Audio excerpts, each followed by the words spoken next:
कार्यालयावर बघा गृहमंत्र्यांनी बाबासाहेबांचा अवमान केला म्हणून आम्ही संविधानिक पद्धतीनं आंदोलन करत होतो। आम्ही काय हातात दगड फिरकवला नाही कोणाच्या अंगावर।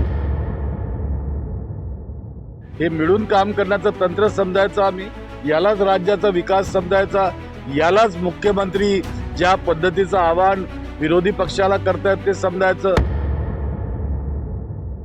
विरुद्ध काही करायचं आहे तर तुम्ही कायद्याने या, तुम्ही अशी तोडफोड करणं हे योग्य नाहीये आणि ह्याला राजाश्रय नाही मिळावे एवढीच आमची अपेक्षा आहे।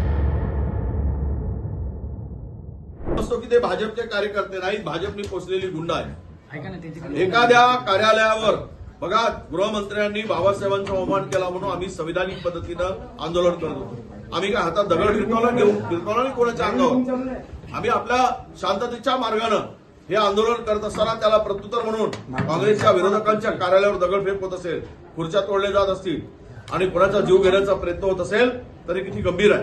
पूर्वीच आता राज्यामध्ये अधिवेशन सुरू आहे, कायदा सुव्यवस्थेवर चर्चा सुरू आहे।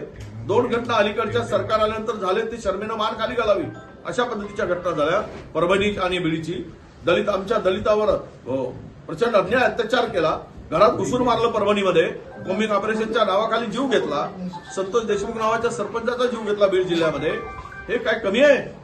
आणि हिंमत वाढत चालली आहे गुन्हेगारांची, पोलिसांची हिंमत वाढते आहे, गुंडांची हिंमत वाढते आहे, आता कार्यकर्त्यांची हिंमत वाढली सत्ता आल्यानंतर, विरोधकांची कार्यालय तोडफोड करायचं काम सुरू झालेलं आहे। आणि अमित शहाजींनी जर माफी मागितली असती, बाबासाहेबांचा अवमान झाला, प्रतिक्रिया स्वाभाविक आहे देशभरात उमटणार आहेत।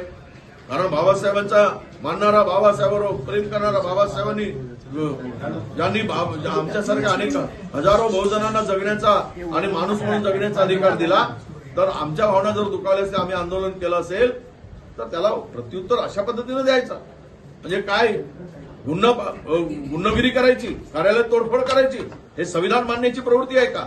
याला संविधान मान्य आहे का? याचं उत्तर दिलं पाहिजे। या संदर्भात मुख्यमंत्र्यांनी खुलासा केला पाहिजे आणि त्यांच्यावर कारवाई केली पाहिजे। हे विभागीय कार्य आमचं जे आहे नागपूर मुंबईचं, त्या कार्यालयावर झालेली तोडफोड आहे, अत्यंत निंदनीय, दुर्दैवी आणि लोकशाहीला काळीमा फासणारी अशी ही घटना आहे। एकीकडे सभागृहामध्ये बहुमत प्राप्त झालं, त्या बहुमताच्या जोरावर बोलत असताना मुख्यमंत्र्यांची भूमिका ही लोकशाहीवादी असते। ते सांगतात की जरी आम्ही बहुमतात आहोत तरी या ठिकाणी आम्ही विरोधी पक्षाला न्याय देऊ, त्यांना सोबत घेऊन महाराष्ट्र राज्याचा विकास करू। आज जेव्हा त्यांच्या युवा मोर्चाच्या लोकांनी प्रदेश काँग्रेस कमिटीचं कार्यालय त्यावर दगडफेक केली, तोडफोड केली, शाई फेकली, याला काय? हे मिळून काम करण्याचं तंत्र समजायचं आम्ही, यालाच राज्याचा विकास समजायचा, यालाच मुख्यमंत्री ज्या पद्धतीचं आवाहन विरोधी पक्षाला करतायत ते समजायचं। हे काय लोकशाहीला मानणारं कृत्य आहे का? हे संविधानात हे कृत्य बसतं का की विरोधी पक्षाचं आवाजच दाबायचं? केवळ आवाज नाही दाबायचा, त्यांना जमीनदोस्त करण्याचा प्रयत्न करायचा, हे न शोभा देणारं आहे, हे लोकशाहीच्या विरुद्ध आहे। त्याचा या ठिकाणी नक्कीच योग्य आहे। संविधानाचं कायद्याचं राज्य आहे, त्याच्या मार्गाने तुम्ही जायला पाहिजे। तर तुम्हाला आमच्या विरुद्ध काही करायचं आहे तर तुम्ही कायद्याने या, तुम्ही अशी तोडफोड करणं हे योग्य नाहीये आणि ह्याला राजाश्रय नाही मिळावे एवढीच आमची अपेक्षा आहे।